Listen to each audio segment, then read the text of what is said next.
What's up, everybody? So I've been in the brokerage industry for about 2.5 years. I've been trading for about, I would say maybe 6 years, 7 years. We have a lot of contacts with the liquidity providers. We have a lot of contacts with the banks, prime banks, CRM providers for brokerages, stuff like that. We know a lot of guys in the hedge fund industry. We know a lot of guys in the institutions.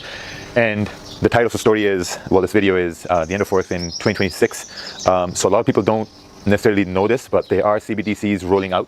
If you've seen how the world has progressed in technology and in AI in the last 2 years, this progression has been 10 times as fast as the progression has been in the last 20 years. All the work that we've done in the last 20 years, you have basically condensed all that work in the last 2 years. And the advancement of technology, the advancement of how we move money and how we process payments is just becoming faster and faster and quicker.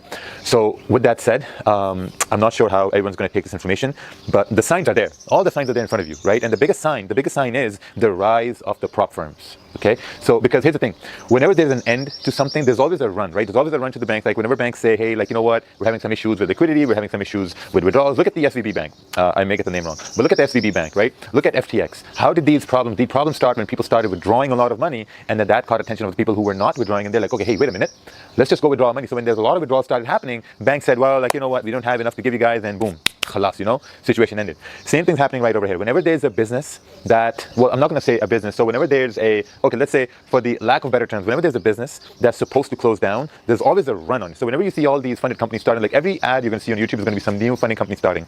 And everyone's going to say, okay, you know what, this is the best one because it's a profitable business, right? Profitable business. We all know the writing's on the wall, guys. 2026 is going to be the last year till you're going to be able to trade Forex. And once all these companies started, like, okay, let's get as much money as we can before the run stops.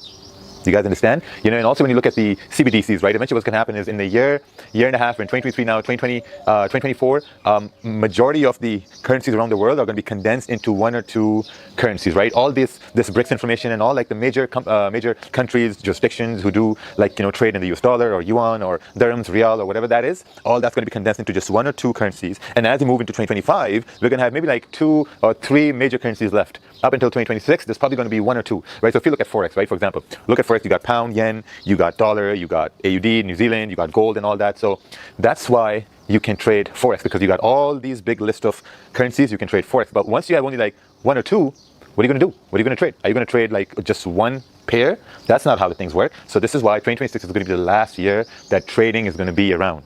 I hate to break it down to you. No one's talking about it, because if everyone starts to talk about it, all the business from them is going to get taken away. That goes towards brokerages, that goes towards mentors, that goes towards funding companies, right? They're all going to say, well, we can't talk about 2026 because people are going to stop buying our plans. They're going to stop doing business with us. And once they stop doing business with us, there's going to be no money made from, clients, people, or accounts, or whatever the case is, right? So 2026 is the last year. So I plead you, anyone who's trading at this point, right? If you're over trading, you're over leveraging. And if you're saying you know what, by over trading, I'm going to make a lot of money. By over leveraging, I'm going to make a lot of money. I'm going to trade news all the time. I'm going to make a lot of money. It's not going to happen. It's going to be very difficult, right? So you got what? It's 2023 now, 2023, 2024, 2025, 2026, right? So you got almost 4, 5, almost 2.5 to 3 years left, right? Get consistent. Stop doing this dumb retard shit, right? Get consistent, because consistency, in 6 months, you can be consistent, and then the next 2 years, you can make all the money you want till 2026. That's how it's going to work, right? Till 2026, you can make all the money you want. So take these 6 months, you got till December, get consistent, make all the money you want, get that money, then start something else. Because once these CBDCs come in, it's game over for trading. Game over. There's nothing much left. I mean, what are you guys going to do?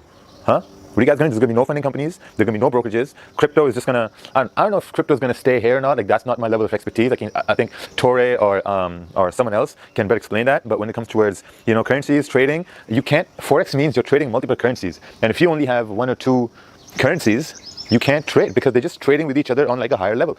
We're all gone. Retail traders sheep. We're all gone. So get consistent, right? Get consistent, and things will work out. So you got 2 years to make all the money. I made the most of my money, well, apart from the last 2 years before that. I made most of my money from 2017, 2018, and 2019. Most of the money I made in that, and then I invested that to launch more businesses, right? So you got 2 years, you can do the same. No one stopped. Literally, no one is going to stop you from being successful and to make a lot of fucking money. No one's going to stop you, right? So take my advice, okay? If you've watched this video so far, it's not April Fool's. It's not happening. It's not happening. So but the main thing is, guys, listen, you got to be consistent. You got to get consistent, right? Consistency is the only way. No matter how much you overtrade, no matter how much you over leverage, brother, it's not going to work, right? You got to change up your plan. Change up your plan with a consistent plan. And I promise you, if you change up your plan with a consistent plan, that consistent plan is going to work within, I'd say, like 2 to 3, 4 months. Maximum 2 to 3, 4 months is going to work. If for some reason it doesn't work, just go back to over trading and over risking. Just go back to that plan, right? Just go back to it. There's no reason to do the consistent thing if it doesn't work. I know a lot of people here who do trade consistently. You do make profits, you do make withdrawals, and it all works. Okay, so good luck for next week. Adios.